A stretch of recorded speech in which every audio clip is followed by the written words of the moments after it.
नमस्कार, आम्ही सर्व जिल्हा परिषद प्राथमिक शाळा चौकुल नंबर 4 मराठवाडीचे हे सर्व विद्यार्थी आहेत। आनंदाई शनिवार अंतर्गत आज आपण अशा एका गावात आलोय की जे निसर्गरम्य गाव आहे, सह्याद्रीच्या कुशीत वसलेलं गाव आहे। सावंतवाडी तालुक्यातलं चौकुल हे निसर्गरम्य गाव, या गावची वैशिष्ट्य नेमकी काय आहेत, या गावाबद्दल विशेष माहिती काय आहे, आपले विद्यार्थीच आपल्याला माहिती देणार आहेत। तर चला तर मग जाणून घेऊयात, चला।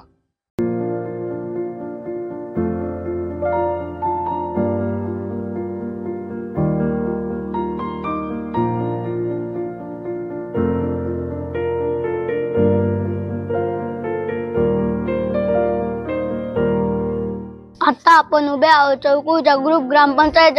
तुम्ही पाहू शकता, ही बघा तीच ग्रामपंचायत आहे। चौकुल या गावाला ओळखले जाते कबूलदार गावकर व्यवस्था असे ओळखले जाते। गावकी जपणारं हे गाव या गावाला नेमके का ओळखले जाते त्याला तर मग पाहूया। आंबोली पासून जवळपास 10 किलोमीटर अंतरावर असलेले हे गाव निसर्गरम्य गाव। या गावामध्ये चौकुल, नेने, कुंभवडे, मासुरे, खडपडे व केगत अशी 6 महसूल गावे मिळून 3328 की लोकसंख्या तयार झाली आहे। पिढ्यानपिढ्या इथल्या गावातील लोकांनी बनवलेल्या व्यवस्थेवर सर्व गावकऱ्यांची श्रद्धा आहे। सह्याद्रीच्या कुशीत वसलेले हे चौकुल गावातील बनवलेली व्यवस्थेने सर्वांना एकत्र घट्ट बांधून ठेवले आहे। या गावाला सैनिकांचे गाव म्हटले जाते। त्यांचे गाव असं आपल्या गावाला म्हटले जातं, असं का म्हटले जातं काका? हे आमच्या जे पूर्वी आमच्या गावचे 350 फौजी आहे चौकू गावचे, तेव्हा जिल्ह्यामध्ये आमचा नंबर 1 होता, म्हणून आमचं चौकू गाव हे आहे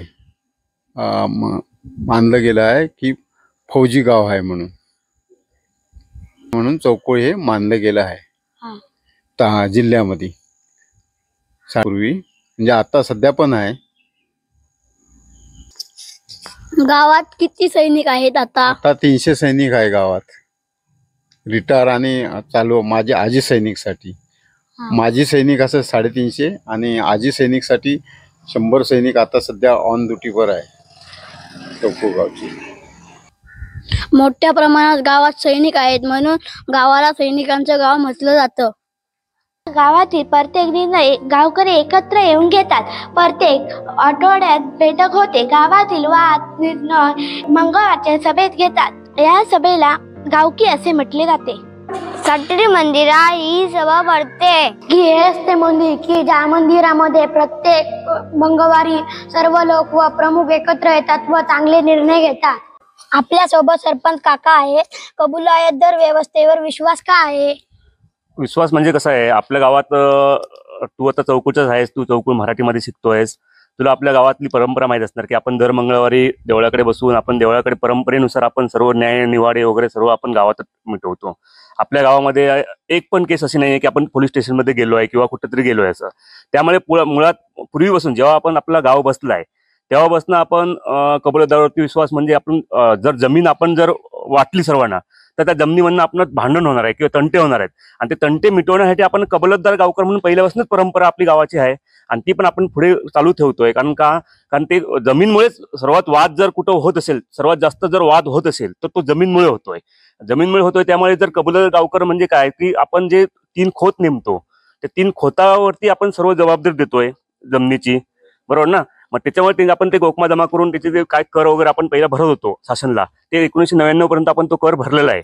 पण 99 मध्ये आपण महाराष्ट्र शासनाने आम्हाला पूर्व सूचना न देता ती जमीन महाराष्ट्र शासन म्हणून लावली। कबूलदार जिथं होतं तिथं कबूलदार महाराष्ट्र शासन लावली, आणि त्यानंतर आता आपलं परंपरा ती आमची मागणी तीच आहे की आम्हाला कबूलदार गावकरच ठेवायचं आहे। कारण आपल्याला ते भांडण तंटे जे काय आपलं तू आता बघत असणार, पेपर वाचत असणार किंवा शिक्षक तुम्हाला सांगत असणार की जी मारामारी होते किंवा जी भांडण तंटे होत आहेत ती सगळी जमीनमुळेच होत आहेत, आणि ती जर व्यवस्था आपली कबूलदार गावकर म्हणून राहील तर तो न्यायनिवाडा सगळं आहे ते आपण देवळातच करू, आणि देवळातच होतोय।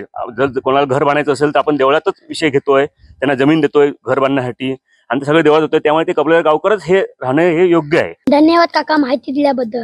आम्हाला आमच्या गावाच्या व्यवस्थेवर विश्वास आहे। आम्हाला आमच्या गावाचा अभिमान आहे। आपण पाहिलं, आनंदाई शनिवार अंतर्गत जिल्हा परिषद प्राथमिक शाळा चौकुल नंबर 4 चे सर्व विद्यार्थी निसर्गरम्य अशा चौकुल गावात पोहोचले। इथल्या गावच्या व्यवस्थेवर रिपोर्टिंग विद्यार्थ्यांनीच केलं। खरं तर अनेक वर्षांपासून चौकुळ गावाने आपली शिस्त आणि ऐक्य जोपासलंय. नव्या पिढीने सुद्धा या कबुलायतदार गावकर व्यवस्थेवर विश्वास ठेवलाय. कारण एवढेच की इथं सर्वसमावेशक धोरणे ठरवली जातात. स्वतःच्या गावचा गावगाडा स्वतः चालवणारं गाव म्हणूनच राज्यभर या गावाची ओळख आहे. हा व्हिडिओ कसा वाटला कमेंट करून नक्की सांगा. व्हिडिओ आवडल्यास शेअर करायला विसरू नका.